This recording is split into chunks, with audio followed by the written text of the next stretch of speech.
Good morning, everybody. This is Lotus Evolution. My name is Mari Abraham. Today's date is May 6th, 2026. We're gathered today for class 6. Grow your own way. Remember, there's no right or wrong way to be here, to show up, move if you need to, feel what you need to feel. Use your breath as a modulator. Yes, no, maybe I changed my mind. All welcome. And if your soul or your spirit is taking you on a different trajectory when we're going on a journey, do that. Follow that innate wisdom that's within you. Okay. We'll begin with a warm up today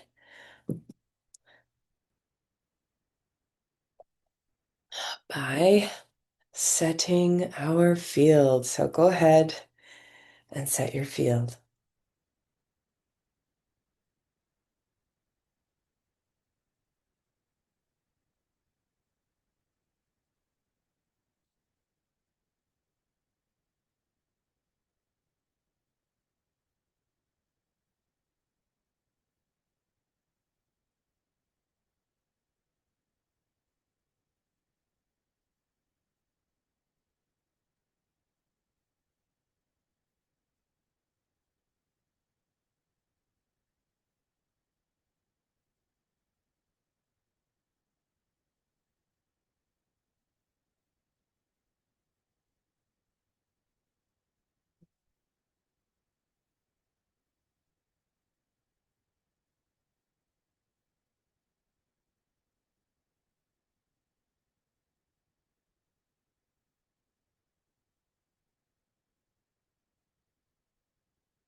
And spin your field.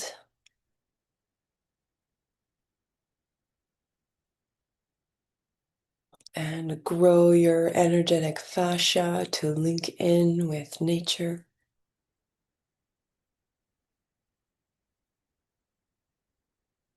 Feel nature linking back, nourishing, sustaining, guiding.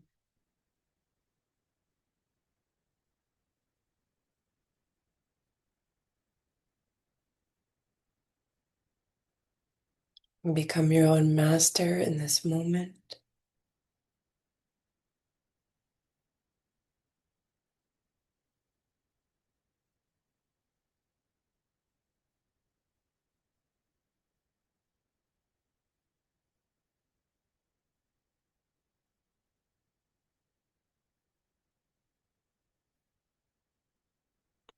And then when you're ready, we'll link into our gathered pod, into the council, and creating our collective body as one. Wisdom force, grounded wisdom force.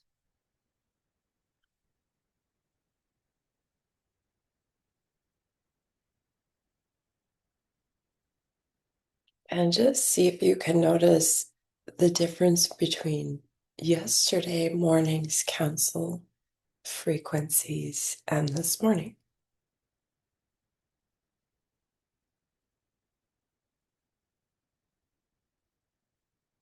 And each moment and each gathering is different.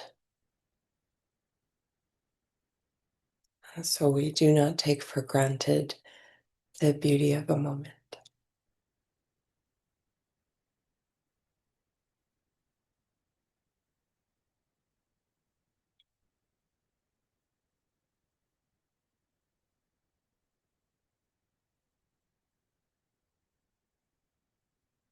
And now again, refocusing in on that central spine. We also have our collective body's central axis and heart, one heart beating, our massive temple of hundreds of thousands. All our allies combining in a force.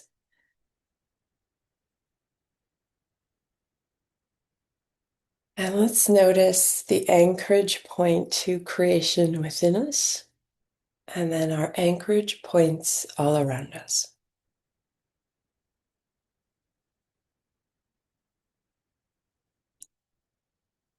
And we're going to play in this warm up with the energy of condensing liquid light or plasma above the head, way above the head. Could be the sun, could be the great attractor, could be the heart of the universe.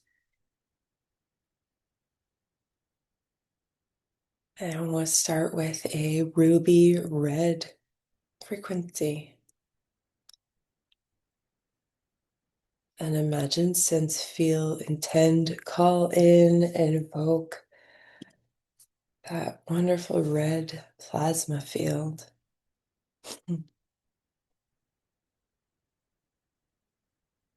And very gently or with force, it's up to you, you get to choose. Begin to drip, drop, pour that red light down towards the human body. And you're also in your human body, so you can feel it coming.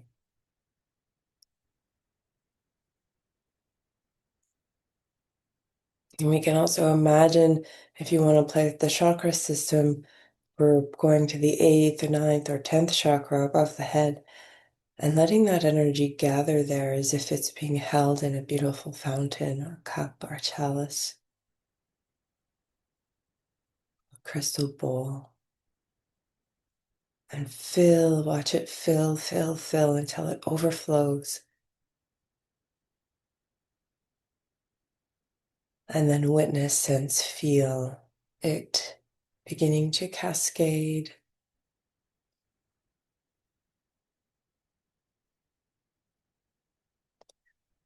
And then it begins to drip, drop, flow, pour into the top of the head where this baby soft spot was.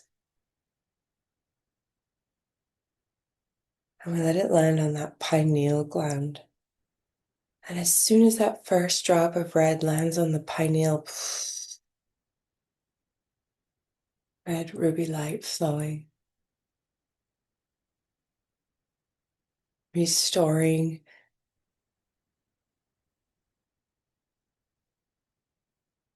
and let it overflow here from your crystal eye in the brain and flow down the spinal column, all 33 bones.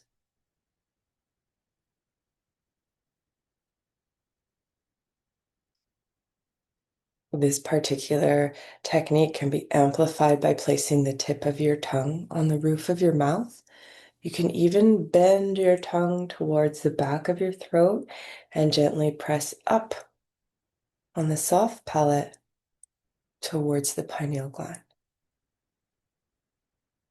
Might be familiar with this technique.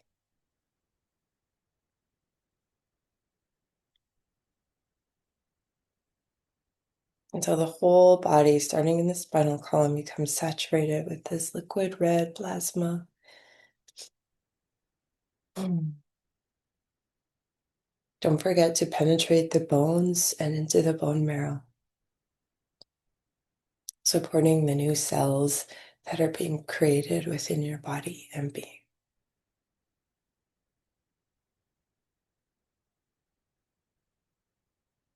You can also let this red light flow through the central axis, out the base, and into the earth, and become a channel for this light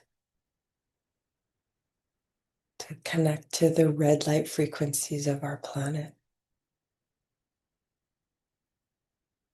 And as soon as you do that, notice how your body feels.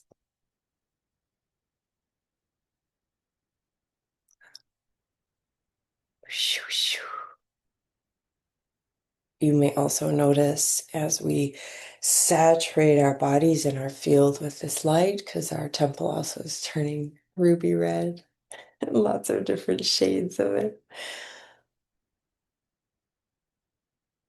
Any other nature allies, seen and unseen, Also drinking from this energy and sending it back. And the earth itself,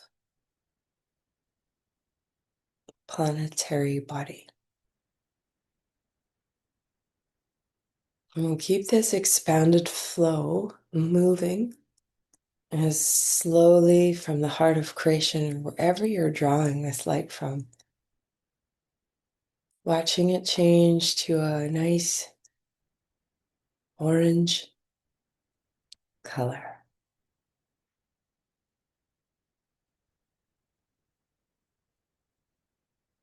And so seamlessly watching the colors shift, fountaining, overflowing.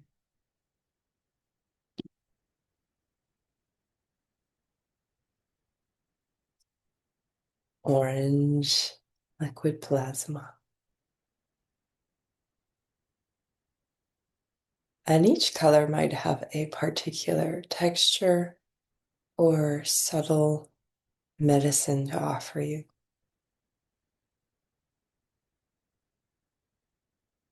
You might want to travel into different locations in the body or in your energy field. And so, without judgment, allow the wisdom of this cosmic light to go where it needs to. And watch it transfer to the earth code.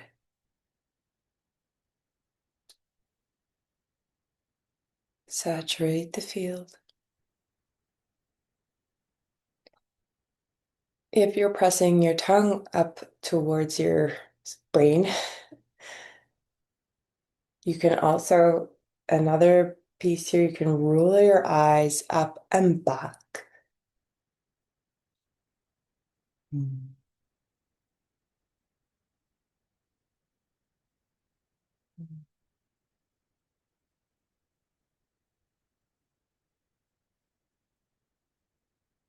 Watching the orange now shift to yellow. A seamless transition.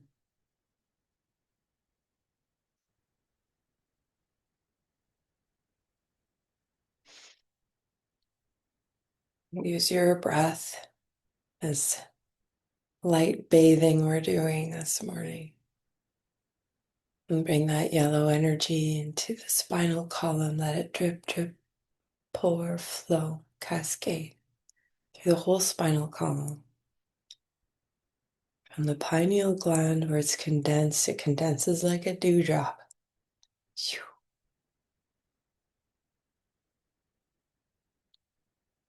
Notice where that yellow wants to go.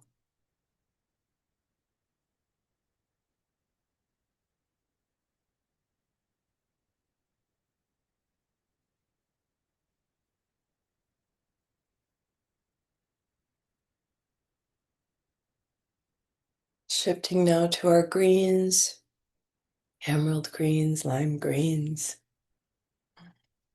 whatever green your soul is asking for today. And so as these colors flow, they flow through us to the earth, and the earth drinks them in through us. And the allies send it back.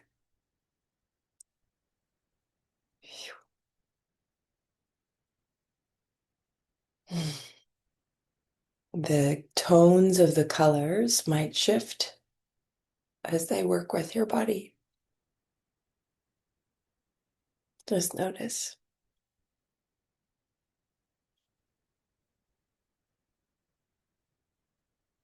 Watching that transition from green to blue, there might be a number of teals in between.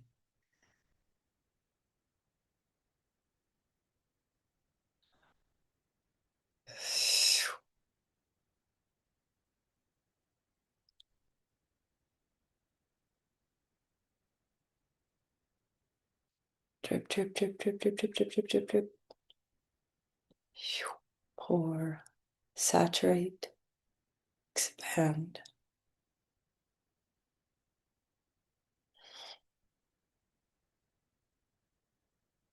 indigo next.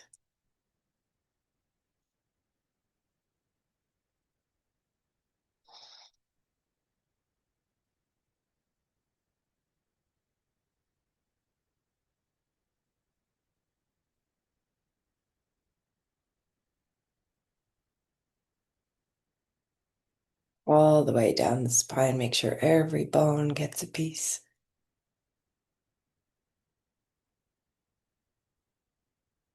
Next to the violet. Sometimes colors have sound. So maybe you're hearing tones or sounds come through.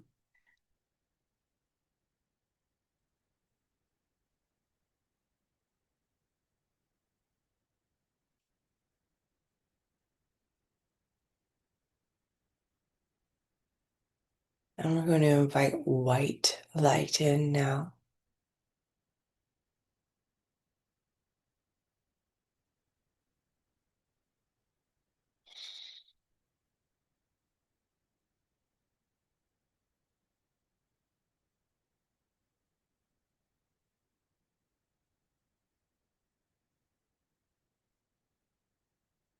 When you condense each color on the pineal gland, notice.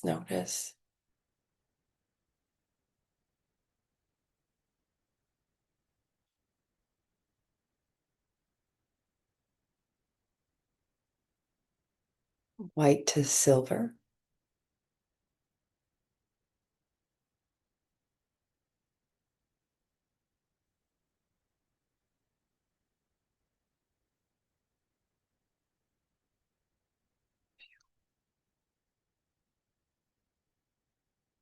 silver to gold.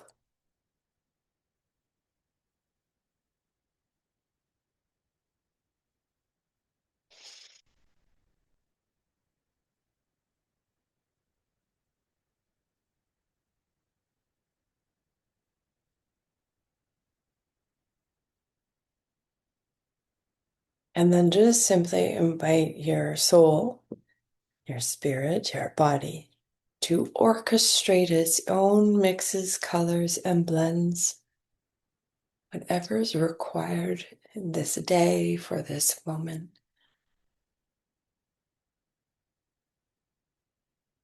So you become your own masterful art piece, tapestry.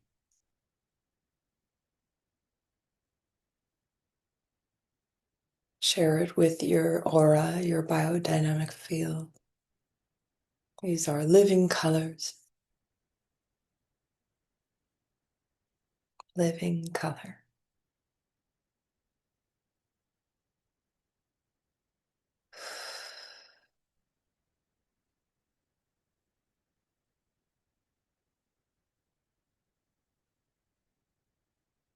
And now letting that do whatever you're doing with it. Share those blends out into our collective body and also notice who we are now, each one of us. Again, it reminds me of that dewdrop on the blade of grass. So many different colors, fractaling out.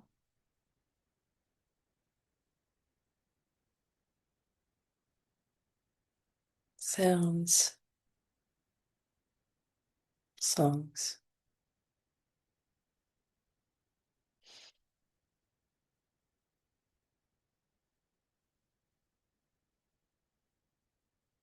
Awesome. And now, eyes open, eyes closed, we practice weaving it, always weaving it, transitioning, move as you need to move, stretch as you need to stretch. If you have your tongue locked in or your eyes rolled back, gently come out of those. You can also amplify that work if you're familiar with any bandha locks. You can actually really compress that light down through the spine. I guess it's a whole other class entirely. And I find when I do this color work, I can see auras begin to to see more and more of the aura of the mountain or the tree or the river or the people around you, start to really pick up and notice the subtle light fields in and around other beings.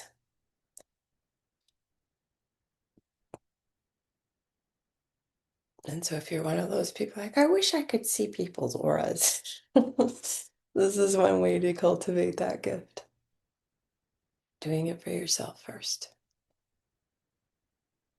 Playing with the colors, becoming friends with each frequency. They're all a little bit different. I don't know if you noticed that.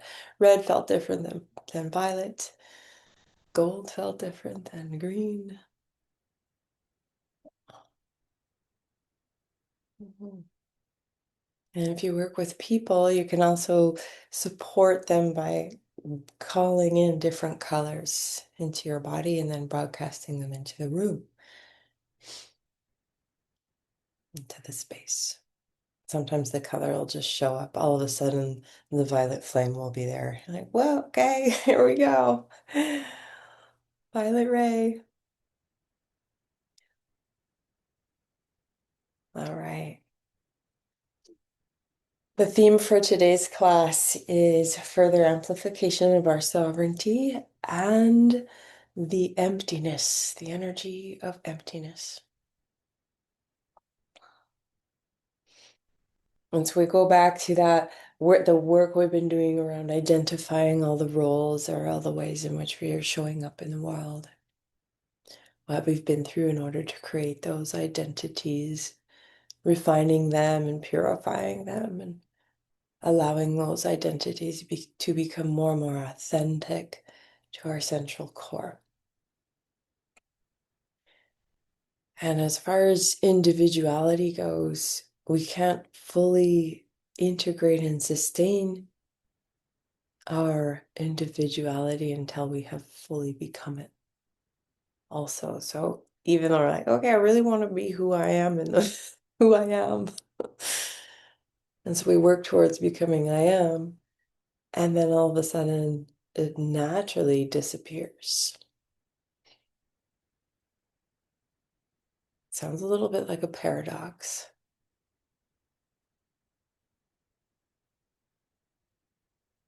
And so we can't fully let go of the role of being a teacher or a mother or a friend or an author or a dancer or a counselor or government being or, you know, a yoga teacher. Can't fully let go of that until we've sustained it and know it and understand. And it's not really like letting it go where we're like, it kind of more like the rainbow field we just played with, the light field just dissolves into wholeness. So you might have aspects of identity that are, um, have all the different phases of emotion, and again in that full spectrum, the cruel energy and the supportive energies, and you might have aspects that you've pushed away a lot of the time. Ooh, I don't like that part of myself, or ooh. And again, in this class, we take a look at, well, actually, I can't complete my contract with that aspect, with that identity until I fully become it. Because as soon as we start pushing an aspect away or a part of ourselves that we don't like away from us, we're building a barrier. And that aspect is just going to get more and more gnarly and grow and grow. And then because it's growing, it's magnetizing more of itself to itself. And then it comes back at you even more. I don't want to have anything to do with this part of myself. Quit showing up. And then it comes back again and it's perhaps even more fierce and all it really wants is to be part of the whole. It wants to be acknowledged. It wants to be validated. It wants to belong. So, are there any parts of you that you push away? Is there anything about yourself that you don't like? The way you think about yourself, the way you treat yourself, um, what you allow yourself to do or not do.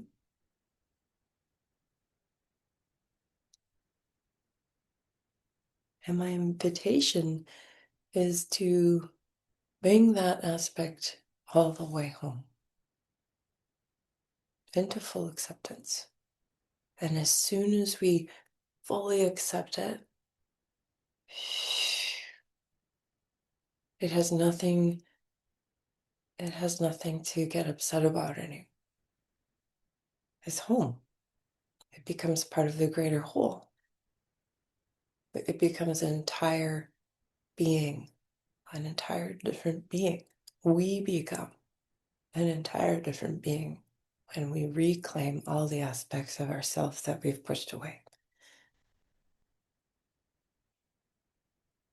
And because if we're pushing a part of ourself away, we're punishing that part of ourself, which means we're punishing ourselves, which leads to manifesting relationships that are punishing or punitive. That's just an example of how the aspects of ourself we are in denial of or don't or dislike, or even the word dysmorphia is coming up right now.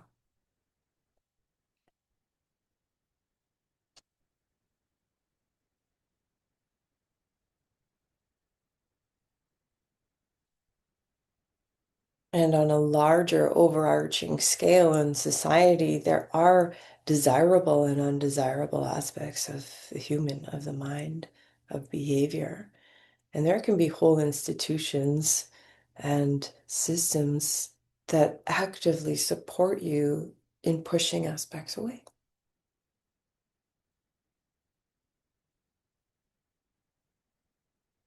I know some of us have gone through things like that where I remember, let's say grade 5, when ADHD was really taking a big swing in the field. And a friend of mine was put on Ritalin because his behavior wasn't appropriate for school. And I watched my friend become something different. Right? Dull, inactive. And all of us in the class were so angry and upset. This is grade 5. We got upset with the school, we got upset with the teacher, we got upset at his parents, and all of them told us we were wrong.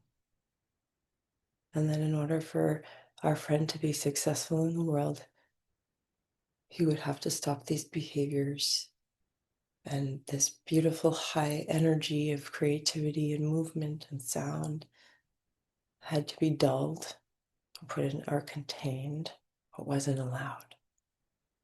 That's one example of the overarching culture that many of us have gone through. Medicating the aspects that don't belong, the undesirable aspects, when that's probably the wisdom that we need to evolve in the education system, is to allow that high frequency energy. But that was 30 plus years ago. And then I became a teacher. That was one of the reasons why I went into university to get my teaching degree. And then I was a teacher, and all of that dissolved eventually. But I did that because I wanted to be able to support children in the world to be their whole self in the classroom. And it was very challenging. It was really hard to do back then. And I went to a conference, and at the conference, the concern was the rise of ADHD and ADD in our children. And then there was a person there that said, well, actually, this is a NDD, which is nature deficit disorder. That was 30 years ago. Nature deficit disorder. And all of us at the conference were so thrilled. Yes, nature deficit disorder. This is what's causing all these undesirable behaviors in our youth. It's because they're not outside. It's because they're not hanging out under the sun and playing with plants and listening to birds and learning about ecosystems. And so there was this gentle movement of like, let's turn the corner a bit and redirect our education system into nature, into the esoteric. But someone else had their hand in the pot, which would have been the government or big pharma. And they quickly put that to a stop. Actually, medication, computers, indoors. And then we see the rise of ADD and ADHD and IEPs and individual programs and how much work teachers have to do to support the wide range of students in a classroom. What? I don't work in the education system anymore in that way. But it's interesting to notice, even at grade 5, even as a professional in the industry, our relationship to nature is a key component to being healthy. And still the increase of technology at school and in our homes and every day. I notice if I'm carrying my phone around, I'm like, dang it, I'm still carrying my phone around. Put that thing down. All right, a little bit of soapbox there. Nature deficit disorder. I'm bringing that back, that awareness back, nature deficit disorder. And I know there's a number of you here who work in the systems that are actively bringing nature back to the classroom, actively bringing nature back to community members, not bringing it back, but reawakening it and helping people remember that we're from the planet and that our body is borrowed from this earth and that communion with the earth is healthy and important and vital. And there are a number of really cool schools that are starting to show up that are earth-based schools all around the world. North America seems to be a little bit slower than most of the other places. But that's probably because there's a lot of pharma investment here. Just an awareness, not a judgment. Let's just hold this all in awareness. So what can I do in my own life and in my own home to reclaim my relationship to nature? And that I am nature. Okay, all right.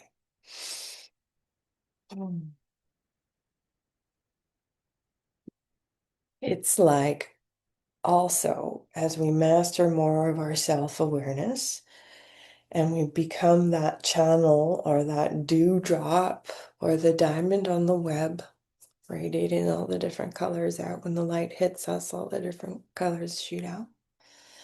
It's like, okay, now I'm my diamond self. And this is where I like to bring up that Wheel of Fortune example, or there's that wheel and all these little pie pieces on the wheel. And all the little pie pieces are a different identity that we play in. And I'm going to use the word play here, that we play different roles and different identities in our life. We do. We play them. I play the role, I'm playing the role of sharing teachings with you this morning, and then in about an hour, I'll play the role of being a mother, preparing people for the day, right? And then after that, I'll play the role of whatever, taking care of the dog, or right. So these are all different roles. I'm not any of these things. I'm the diamond in the middle. I am the diamond in the middle. And I spin the wheel and I play in a role. So even though I'm in a role, I am not that. I am not that. And this helps me a lot when there seems to be a challenge in a particular role that I'm playing in. Like, okay, this layer of my identity, which isn't me, needs something here. And I can breathe into the diamond in the center and I can flow a light like citrine, orangey, gold, amber. And then I can't channel it into that role to support it becoming the highest version of itself. And so we play in it and we burn it down at the same time. Play in it and burn it down at the same time. Which gives us actually a lot of freedom to have multiple experiences in this lifetime. I wonder what this feels like. I wonder what that feels like. I wonder what would happen if, right? And some roles and identities are outdated and old, and they're like pie pieces that I took off the wheel, put in a sack. They're in my sack. Because if I ever need them again, I can put it back up on the wheel. Oh, I'm gonna need something out of my sack of identities.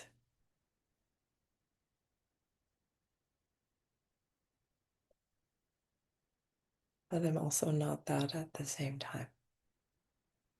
But we get really good at being aware of what is required in a specific moment so that we can show up in a way that the people we're communicating with can understand us.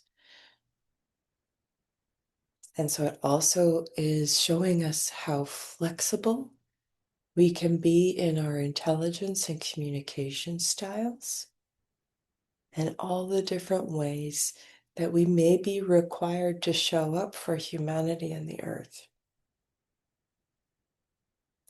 And because we're playing in that role, we don't have to take it too seriously because that also becomes an issue. I'm taking this role very seriously right now. And when you take it very seriously, the danger, the warning is you could come off your diamond point.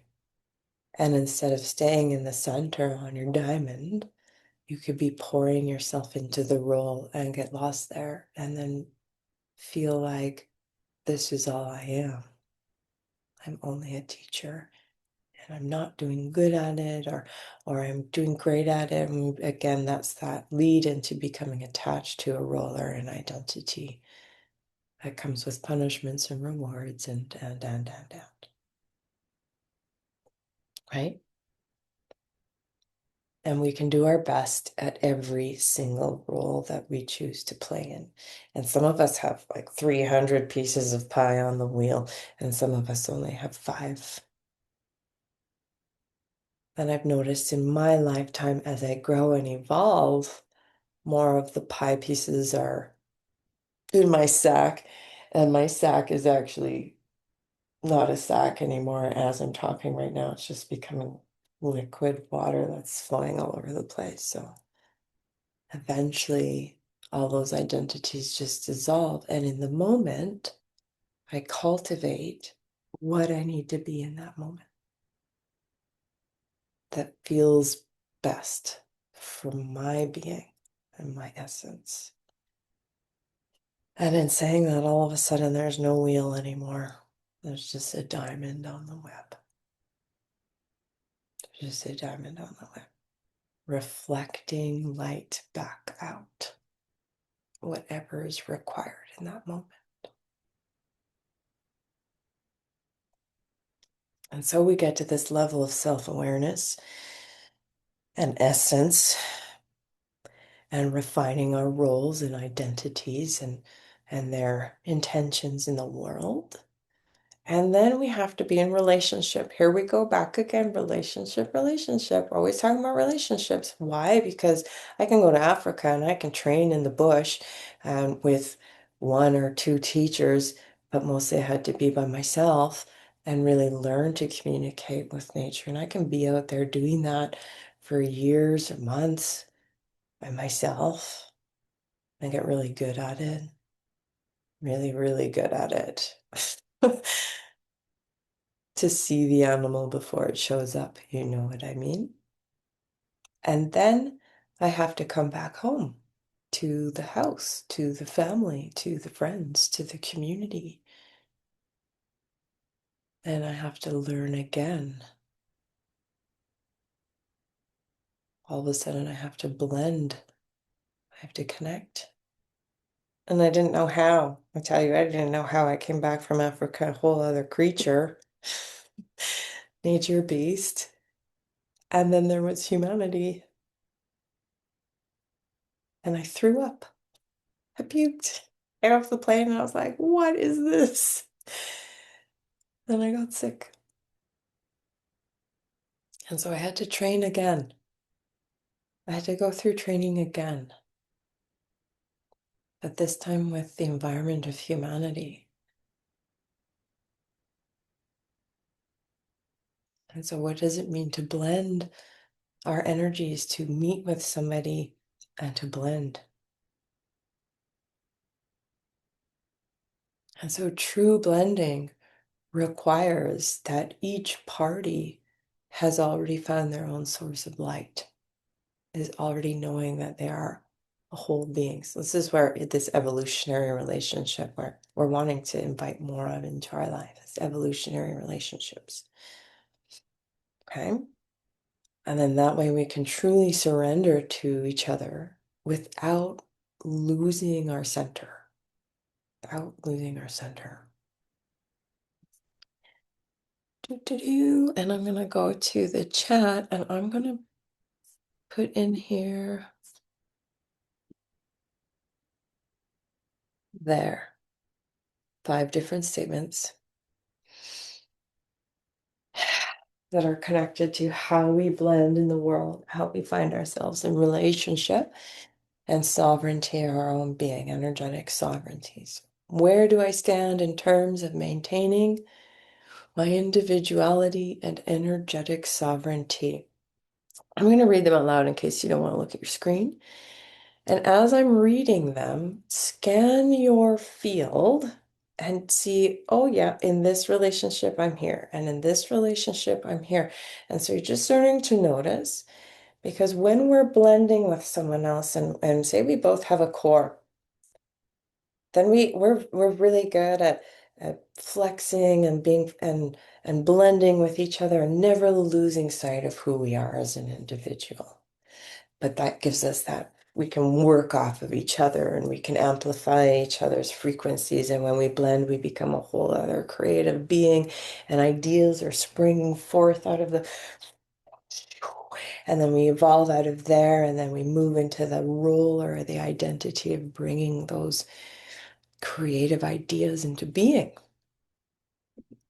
And then there's the whole other side of the spectrum, which is kind of like circle, is when someone has none, someone doesn't have any any core, they don't, but you do, right? And so it's just like there's nothing to work with here. There's nothing to work with. And if I'm really like a bully or something, then this person I can just keep smashing over if I want to. Right? So that's that one. And we can be on either side of that.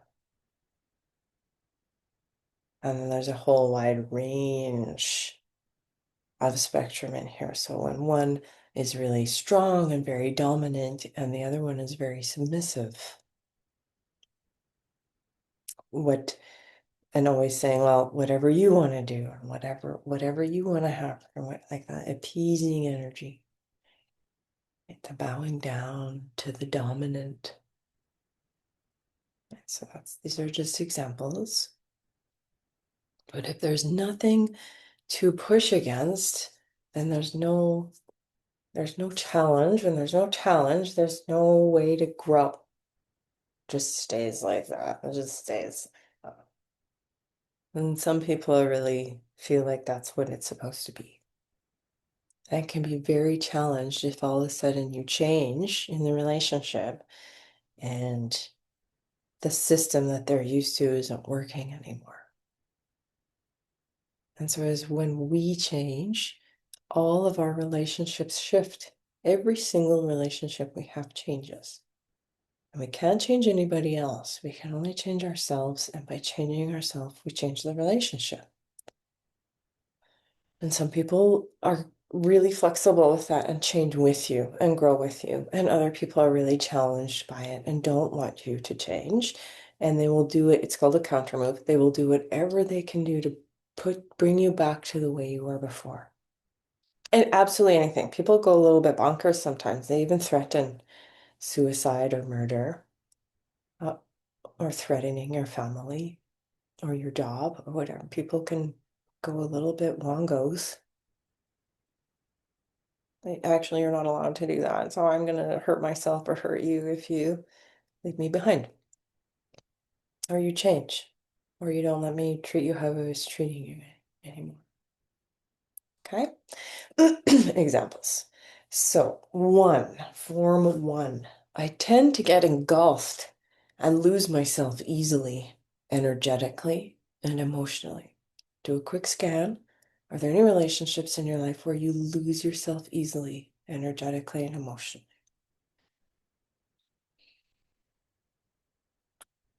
And when the transformation in this work here comes in discovering why, seeing why you're not able to hold your sovereignty in place. Why? It's not about the other person or why you hold on to yourself too much.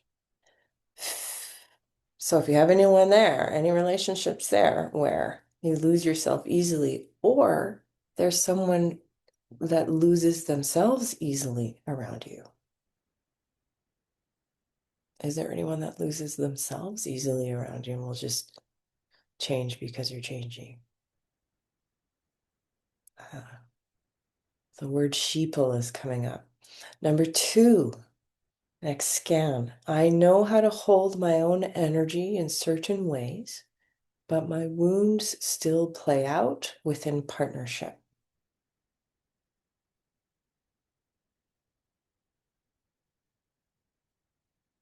Any places where we don't feel good enough. Any relationships where we're still trying to heal the feeling of not being good enough. Example. Is there anyone you're in relationship to where this shows up? Why? Why? Three, third round. I can easily merge with people and blend with higher worlds, and occasionally don't maintain individual integrity.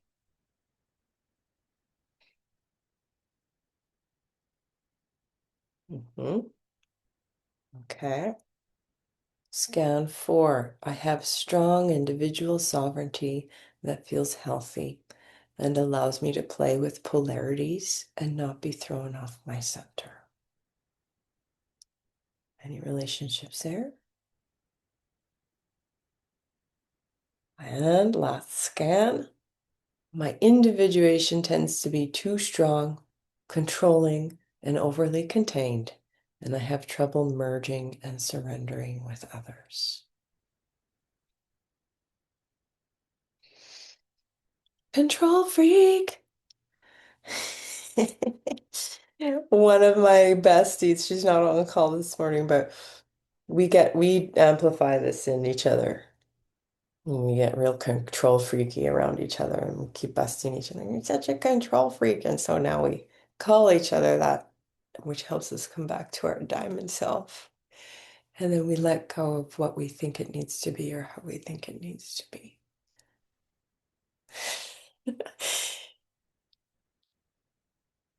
And again, that's me saying, don't take it too seriously. Just notice what's happening in different relationships and can you maintain your sovereignty?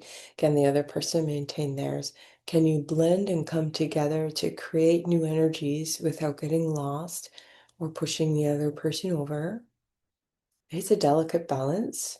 And as you master that in your one-on-ones, you also begin to bring that into groups, into teamwork, into collaboration. And it takes some training and it takes some time and it takes some practice and some discipline to notice that. And it's really, really cool when you can create a collaborative team that has the ability to blend without getting lost. It's freaking amazing. Miracle consciousness, solution-based systems, new schools being born. Okay. We're learning to be identity fluid. Take a notice here, just notice as soon as I say identity fluid, let's scan the human field here and see who is really working hard at claiming an identity. Whether it's based on culture, tradition, gender, sexual preferences, there are a lot of layers of humanity that are trying to claim identity and pouring their essence into that identity instead of sitting there on that diamond tip.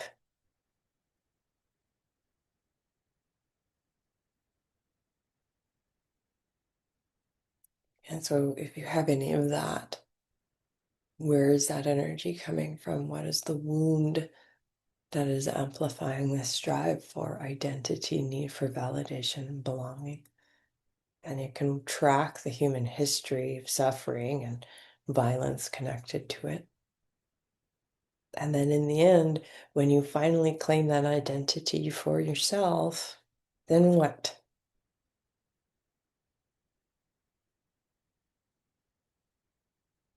What's the point of being that anymore?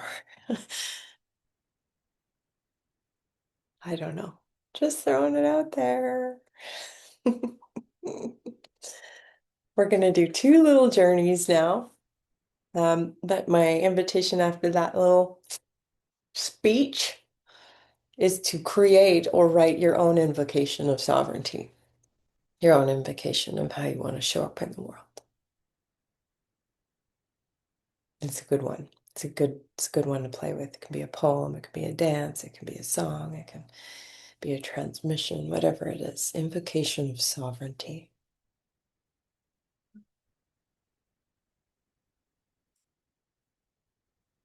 And so, what elaborate systems am I keeping in place? What elaborate systems am I keeping in place that you actually don't need to keep in place? All right, breathe, set your field. We're going to play with blending. I'm going to reconnect us back into this strange label of nature deficit disorder that people are like, oh, don't pay attention to that one. We're going to pay attention to that one right now. So take a nice deep breath. I'm not a fan of labels, by the way. Nice deep breath and pour it into the body. Set your field. Just become your own diamond essence. And you can radiate your diamond essence into any of the roles and identities that you play in.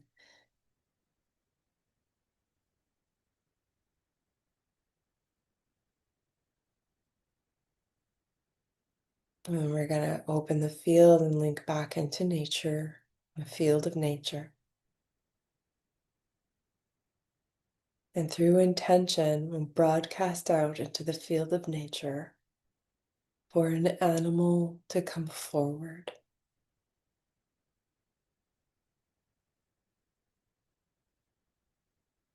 Just notice who shows up. You might have more than one coming forward, that's okay. But that first one,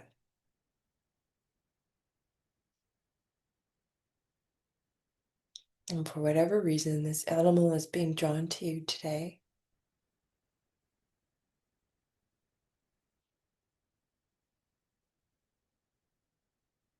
And then notice in that animal its own diamond essence. It knows who it is. And so do you.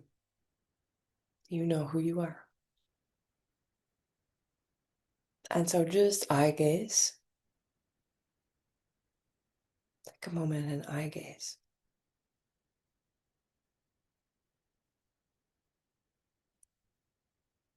And then with honor and respect, bow to one another and slowly move together.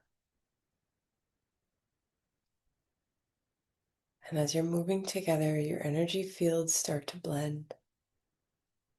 And your physical form also starts to dissolve and blend.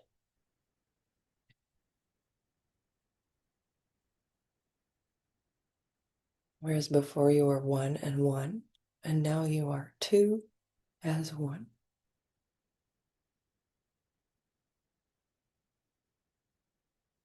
So notice how that feels. On the next breath, surrender completely to each other. And instead of two as one, just simply be one, a new being, hybrid being.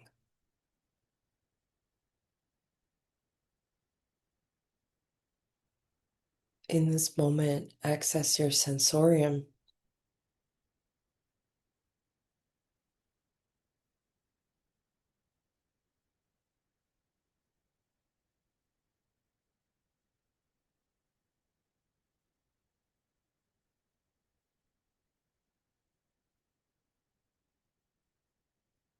And the next couple of breaths, coming away now, walking all the way through a little bit further now, so becoming two as one, still in a blended field. And take a couple more steps all the way through each other until once again, you are each your own individual being. Turn and face one another again. Something deep and intimate was shared even in that moment, brief as it was. That animal is helping you, and you are helping that animal. And this is one of the ways we can build intimate relations with the spirits of nature, plants, animals.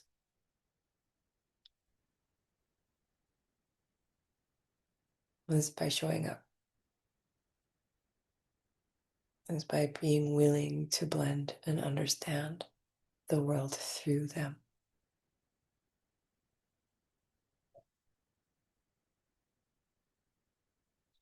And if it feels right for you, go ahead and give that being a gift and thank them or honor them in some way for being with you today.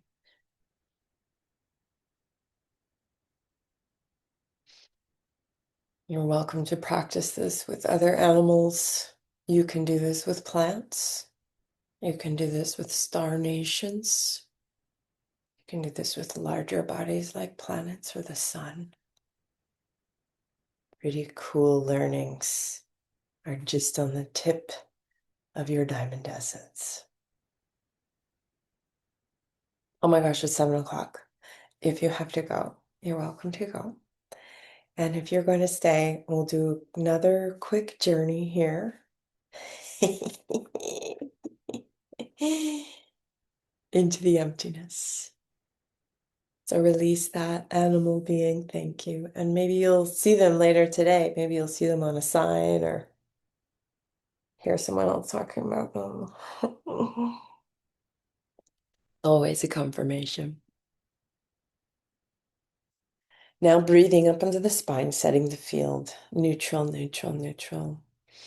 Sometimes there's residual energies when we blend with another, and you can just bring in, for me, I like to bring in golden light, and I bring golden light in, and I just clear the residual energies of whoever or whatever I was just blending with.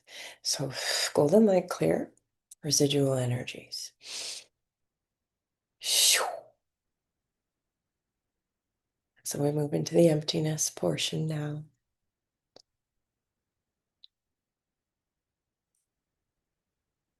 Shining in the void, in the vast expanse of space. Before the beginning and after the end, beyond what can be known. Unformatted space, breathless breath, and forever free, shining in the void.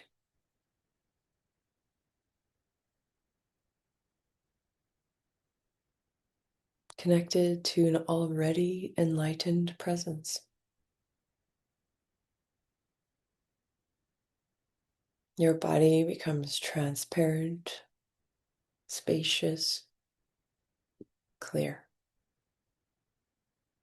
Solid layers become luminous. At each breath, your body evaporates.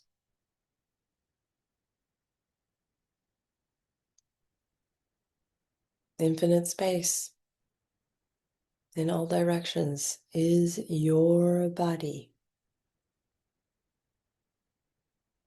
This happens to the earth as well. All the trees, all the objects, all the stars dissolve into radiance. The past evaporates. The future dissolves.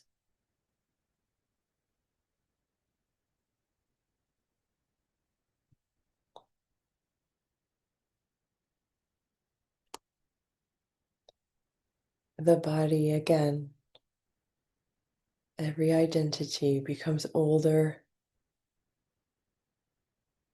and dies. Impermanence. That's two for the earth, 100 years from now, 1,000 years, 10,000 years, millennia. Civilizations rising and falling, topographies changing in the blink of an eye. Dissolves into radiance. Time melts into eternity. Space extends into infinity.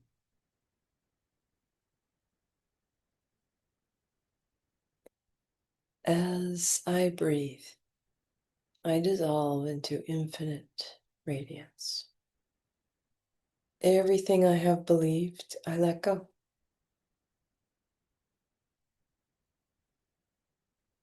All that has defined me is gone.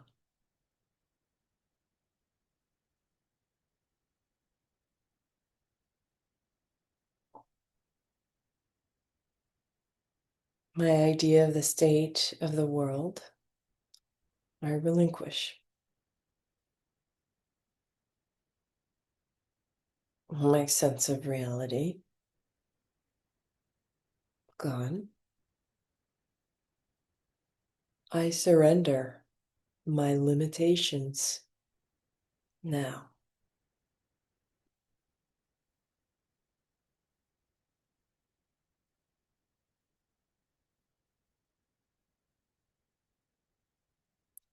Taste your diamond essence,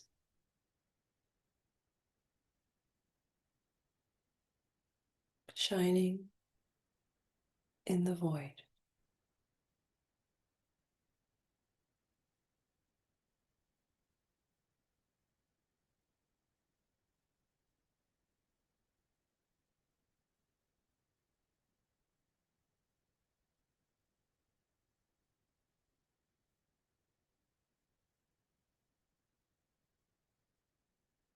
And because you are already fully aware, open your eyes now and look around the room and carry this awareness with you all the way from the vast reaches of space, shining in the void, into this human body, into this place on earth.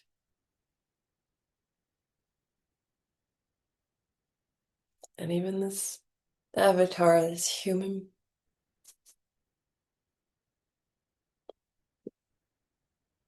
has everything it needs to carry that.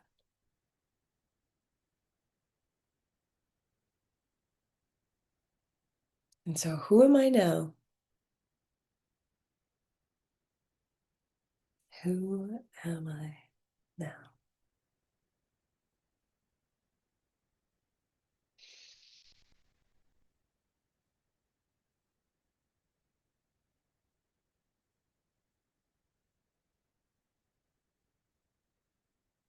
So hard to define the undefinable. Bless you, sweet souls. I'll see you in 23 hours.